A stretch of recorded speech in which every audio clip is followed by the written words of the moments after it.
Okay, hello ladies. This is this Q&A I said I will do. So I got a few questions from you. So thanks for that. So if you have any more questions from anybody else, just do let me know. I'll kind of come back to you as a group because you may have kind of the same thoughts or problems or issues. So one of the issues was on protein. So how do you get more protein from non-meat sources? So this is specifically applicable if you're a vegetarian or vegan or simply don't like meat, or for some reasons you don't eat too much of it. So it is true that meat has generally more protein. So if you look at 100 grams, chicken, beef, tuna, they have around 30 grams of protein, whereas the same amount of 100 grams of, for example, quinoa is 14 grams. I'm just looking here. Black beans 20 grams, lentils 26, and then vegetables, 2-3 grams here and there. So yeah, that the easiest way to obviously have the protein is from meat. But if you don't eat meat, then obviously all the kind of, as I mentioned, lentils, chickpeas, red beans, kidney beans, so making like stews or add to the salad, that's probably the easiest way. You can do chickpeas roasted as a snack. You can you can do lentil soup.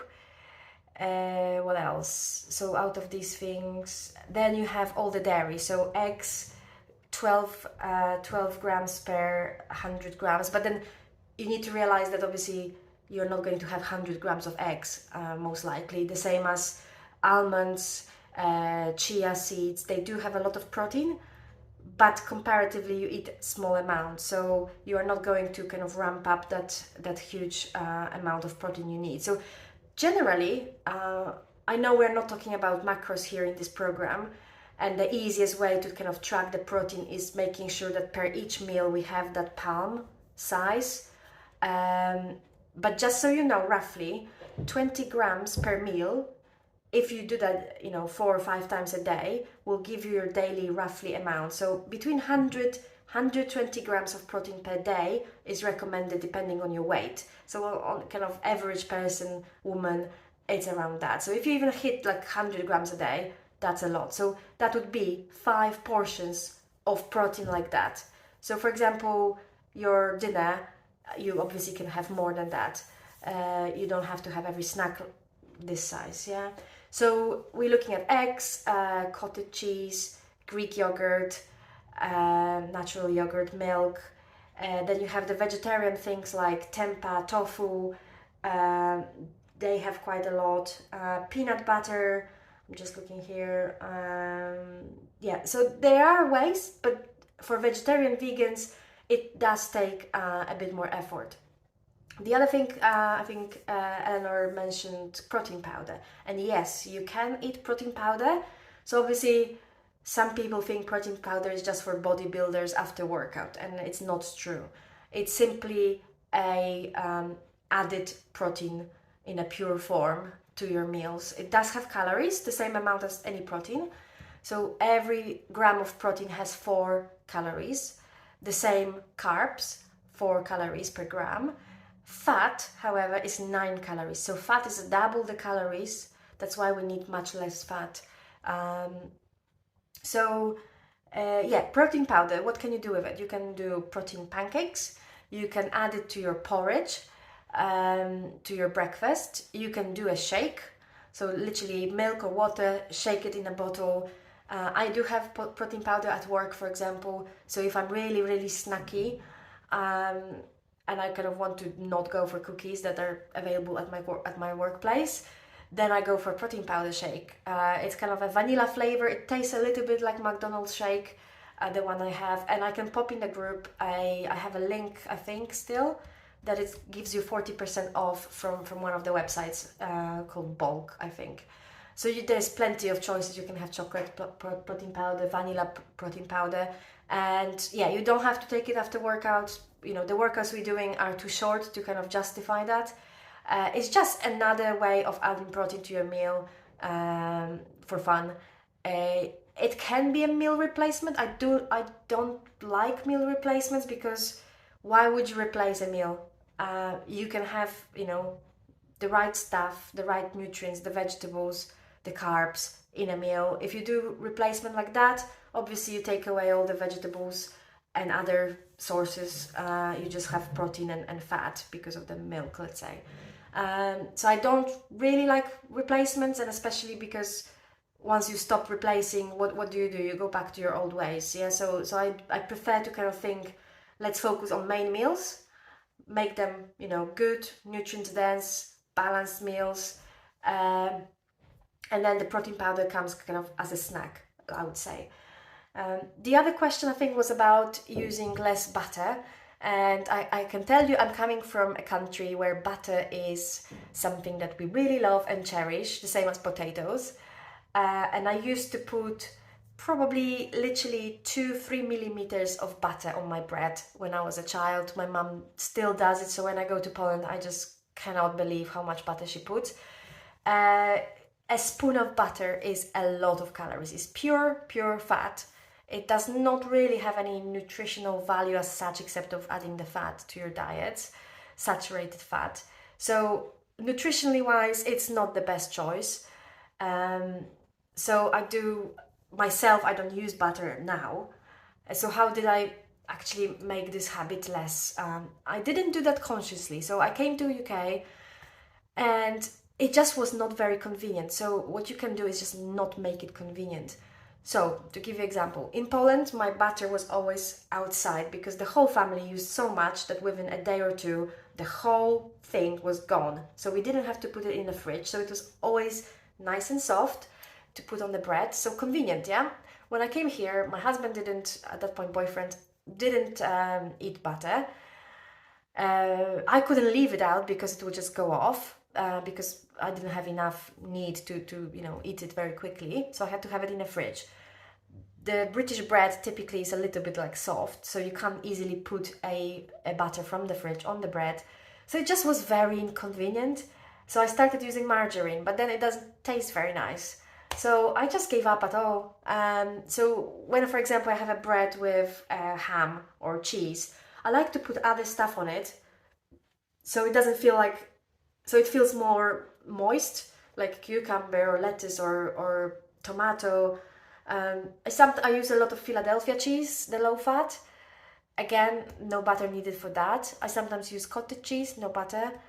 If I use jam, I just got used to using no butter. What you can do practically? Well, make it less convenient. So for example, if you buy the spreadable layer park you say? Yeah, I think so. Don't swap to a proper cube, so it's less convenient, or swap to margarine. That will allow you to put thinner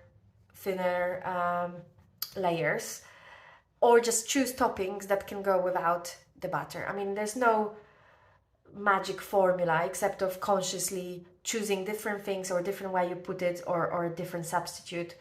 So that's about the butter. What else? There was a question about the app. So the app is for personal trainers. So you have to have a personal trainer who is paying. I pay per seat, per client, to actually have you guys there. So you can't buy it yourself, as I understand, as a kind of individual. What I typically do after the program is I offer you an option to continue on different levels. So for example, I have a lady at the moment who is doing for quite a few months now just the workouts. So I'm just programming her the workouts. She doesn't log the food. I don't give her any advice. It's just the bespoke workouts. She has some equipment that she wanted to include, and I think she's paying something like £15 a month for this. And I did have a quite reduced offer to continue beyond the RESHAPE 8 weeks on a similar basis. So you can log food, I give you advice, you get the workouts. The only thing is there is no group connected to it with other ladies. And it's maybe not so structured, but then I do respond to your kind of individual needs. And typically, I don't remember what I charge now for that, but that was, it was lower than what RESHAPE would be per month for sure. And the discount is because I know you, we had the consultation, we may have like a little 30 minutes consultation to add on, just to see where you are, what you want to focus. So yes, you can continue on a reduced price basis, and either just the workouts or the full thing like you're doing now. So I hope that answers your questions. Coming back to protein, why is it important? Protein digests longer, so it keeps us fuller for longer.